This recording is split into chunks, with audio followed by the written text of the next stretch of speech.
Homer's Iliad. You've heard of it, right? It's this legendary tale of heroes, gods, and a war that lasted a whole decade. For centuries, that's all anyone thought it was. A really good story, a myth. But what if it wasn't? What if hidden inside those epic verses was a literal treasure map? Well, for one man, that's exactly what it was.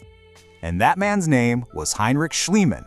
He was a wealthy, retired German businessman in the 19th century, and he had an obsession. You see, while the rest of the world saw poetry, Schliemann saw a roadmap. He was absolutely convinced Homer's epic was a literal guide that could lead him to the lost city of Troy, and more importantly, its fabled riches, the priceless jewels of Helen. So you have to understand, back in the 19th century, this was a huge debate. Was the city of Troy a real, historical place that actually existed, or was it just some setting that Homer cooked up in his imagination? On one side of the argument, you had basically all the academic scholars of the day, and they pretty much all agreed that the idea of a real historical Troy was pure fantasy. But on the other side, you had Schliemann, and he was certain, absolutely positive, that the city, the war, and especially the treasure were all real and just waiting to be dug up. Now, his dedication to this idea was nothing short of obsessive. I mean, this wasn't just some rich guy's weekend hobby. Schliemann, who was already fluent in over 20 languages, attacked this problem with incredible focus. To get ready, he actually taught himself ancient Greek in just a few months because he was determined to read the Iliad fluently in its original form. All right, so picture this. It's 1868. Schliemann, armed with his fortune and his well-read copy of Homer, arrives on the coast of Turkey. He is ready to follow the poem's clues and do what everyone else had failed to do. And the way he tested potential sites? It was unique. He called it the Achilles test. He would literally reenact the scene where Achilles chases Hector around the city walls 3 times. If the landscape let him run the whole circuit, then okay, the site was a possibility. If not, he just moved on. For Schliemann, Homer was always right. So after his running test ruled out another popular theory, he settled on this big man-made mound called Hisarlik. Now, another excavator there, a guy named Frank Calvert, begged him to be cautious.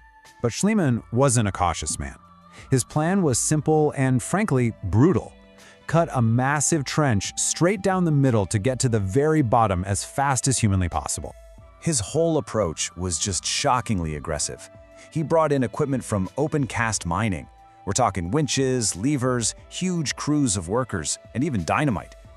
To other archaeologists at the time, this was just butchery. He was literally blowing his way through centuries of irreplaceable history. For years, he found pretty much nothing but pottery, and you have to think his dream was starting to fade. But then, deep down in a layer that had been destroyed by fire, a layer he labeled Troy 2, he finally struck gold. And the story he told about it was pure drama. He said that just before the digging season was about to end, he saw a glint in the trench wall. So he quickly tells all his workers, hey, you know what, take the rest of the day off, leaving just him and his young wife, Sophia, all alone on the site. She was, as he claimed, the only witness as he pulled an incredible cache of gold and silver from the earth. Now, to announce this incredible find to the world, Schliemann did something truly ingenious. He had his wife, Sophia, put on the ancient diadems, the necklaces, the earrings, and then he photographed her. This picture went worldwide. It was an absolutely stunning piece of PR that made him a global sensation overnight, and in his mind, it proved all his critics wrong. The whole world was captivated by what they were calling Priam's treasure. But this is where the story takes a turn. Because as scholars started to look a little closer, Schliemann's triumphant story began to completely unravel. The first major lie was his star witness. Records show that his wife Sophia wasn't even at the dig site when the treasure was supposedly found. She had actually gone home to Athens weeks earlier. He just made up her presence to make the story sound more romantic and, well, more believable.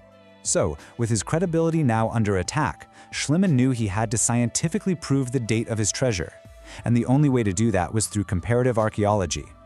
So he went to Mycenae, the legendary city of King Agamemnon, Troy's great enemy in the epic. The thinking was, if he could find pottery there from the same era, he could prove his Troy was the real deal. And what he found at Mycenae must have been just devastating. The artifacts there were from the right time period, around 1250 BC. But they didn't match the treasure from his Troy 2 layer at all. No, They matched a layer much higher up in the mound, a layer called Troy 6. His treasure was from around 2300 BC. He was off by a full 1,000 years. Can you even imagine that moment? He had to face this awful realization.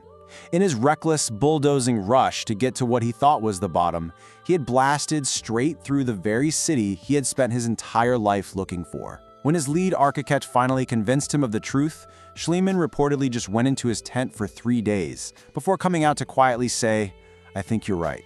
So what are we supposed to make of this guy? He found the wrong treasure, from the wrong time, and destroyed a huge part of the real city of Troy to do it. So what is his legacy today? The treasure itself went on its own epic journey. After Schliemann smuggled it out and took it to Berlin, it completely vanished during World War II. For 50 years, everyone thought it was lost forever. Then, in 1994, it dramatically reappeared in Moscow. It had been taken by the Red Army as war reparations. And this brings us right to the central question of his legacy.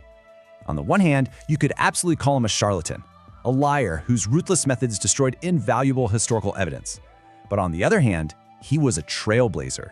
His obsession proved that Troy was a real place, and his discoveries fundamentally changed our understanding of the ancient world. And you know, this is the ultimate irony of his whole story. While it wasn't King Priam's treasure, what Schliemann accidentally stumbled upon in that deeper layer, Troy 2, was in many ways even more important. It was proof of a major, sophisticated European civilization from the early Bronze Age, a full 1,000 years older than anyone had previously imagined existed. So that leaves us with the great paradox of Heinrich Schliemann, a man driven by this romantic obsession, who used brutal, destructive methods, a liar who in the end revealed a profound truth. His quest was one of archaeology's greatest triumphs, and at the exact same time, one of its greatest tragedies.